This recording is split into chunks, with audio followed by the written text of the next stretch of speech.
দাঁড়িয়ে আছি জামশেদপুরে। ওপরে কুয়াশার চাদর ঢাকা এই দুপুরবেলা, বাজে 12টা। দূরে সুবর্ণরেখা দেখা যাচ্ছে না। আকাশচুম্বী ইটকাঠের জঙ্গলে এখন আর পুরো দেখা যায় না। অনুভবে ঠান্ডা হাওয়াটা। আজকে একজন মহামানবের জন্মদিন। কিছু বলি তোমাদের,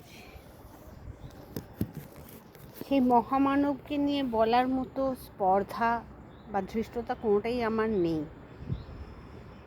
সেই আকাশের মতো যার ব্যাপ্তি, তাকে আমার এই ছোট্ট হৃদয়ে স্থান দেওয়া, সেটাই আমার কাছে অনেক বড়।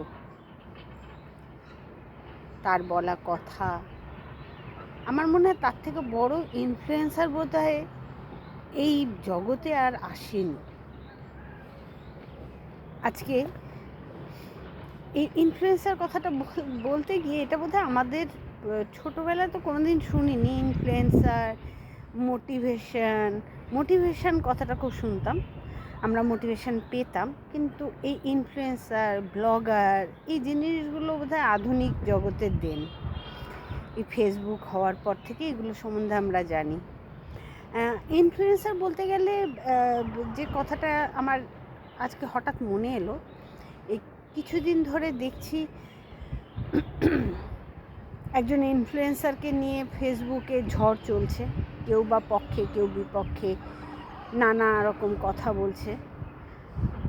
আমার মনে হয় ইনফ্লুয়েন্সার কথাটার ব্যাপ্তি কিন্তু এত ছোট নয়। ইনফ্লুয়েন্সার মানে হচ্ছে তুমি ইনফ্লুয়েন্স করো। আমার কত ফলোয়ার আছে, আমি তাদেরকে কিভাবে ব্যবহার করব, আমি তাদের কি শিক্ষা দেবো, কি মোটিভেশন দেবো, সেটা একজন ইনফ্লুয়েন্সারের কাজ হওয়া উচিত। যেমন স্বামী বিবেকানন্দ করেছিলেন, সারা জগৎকে ইনফ্লুয়েন্স করেছিলেন, সারা জগৎকে মোটিভেশন দিয়েছিলেন। আজকাল কোথায়? আমি 78টা যে ঘুমের ওষুধ খেলাম, আমার শ্বশুরবাড়ির অত্যাচারের একটা দলিল রাখলাম কি না, তার আমার মাকে আমার কাছে রাখতে দিচ্ছে না বলে ওই 78টা ঘুমের ওষুধ খেয়ে শ্বশুরবাড়ির বদনাম না করে ওই 78টা প্রতিবাদ, 78টা আমি বলবো খুব বাজে কথাতে, যে লাথি মেরে তুমি তোমার মায়ের কাছে কেন ফিরে আসলে না, তাই না? সেই তো তুমি তোমার শ্বশুরবাড়িকে বদনাম করে মায়ের কাছেই ফিরছো। মাকে দেখাটাই যদি তোমার প্রধান হতো, তাহলে তুমি এর আগে 78টা লাথি মেরেই চলে আসতে না হয় নিজের মায়ের কাছে, যেটা তুমি আজকে আসছো। যাকে এগুলো নিয়ে কথা বলার জন্য আজকে আমি আসিনি। ইনফ্লুয়েন্সার কথাটা নিয়ে যেটা বলছি, আমি এদের তো ইনফ্লুয়েন্সার বলবো না, এরা ব্লগার। এরকম অনেক ব্লগার আছে, আমি নিজেও ব্লগারদের ফলো করি। যেমন ভিলেজ গ্রুপের যে ব্লগাররা আছেন, যারা অনেক ভালো ভালো কাজ করেন। তারা নিজের পরিবারের সঙ্গে কিরম করে থাকতে হয়, কত আনন্দে থাকতে হয়, মাঠে ঘাটে ঘুরে তারা যে ভিডিওগুলো করেন, সেগুলো প্রত্যেকটাই খুব সুন্দর লাগে, জীবনের কথা বলে। আমার কাছে তো তাই মনে হয়।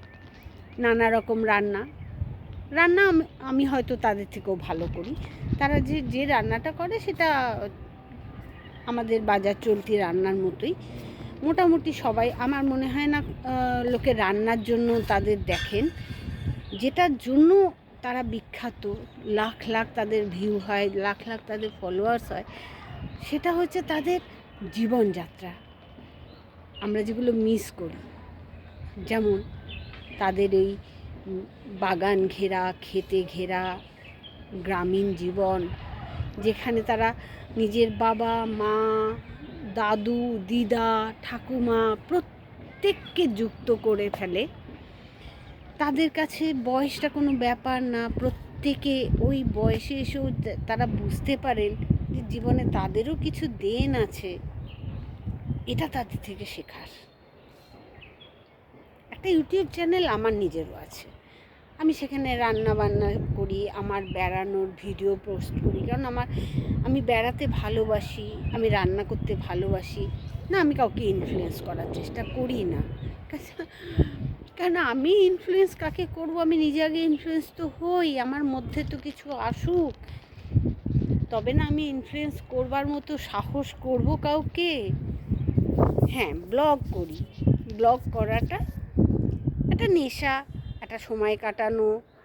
এই যে চারিদিকে দুনিয়াতে কত রকম কত কিছু আমরা দেখি, সেগুলোকে কিছু কিছু বিশেষ মুহূর্ত যেটা আমার কাছে লাগে সেটা দেখানো, এটা হতে পারে, এটা ব্লগারদের কাজ। আমি তাদের কোনোদিন ইনফ্লুয়েন্সার বলবো না। ইনফ্লুয়েন্সার কাদের বলবো? বলবো স্বামী বিবেকানন্দকে। সবচেয়ে পৃথিবীর আমার কাছে তো সবচেয়ে বড় ইনফ্লুয়েন্সার হলেন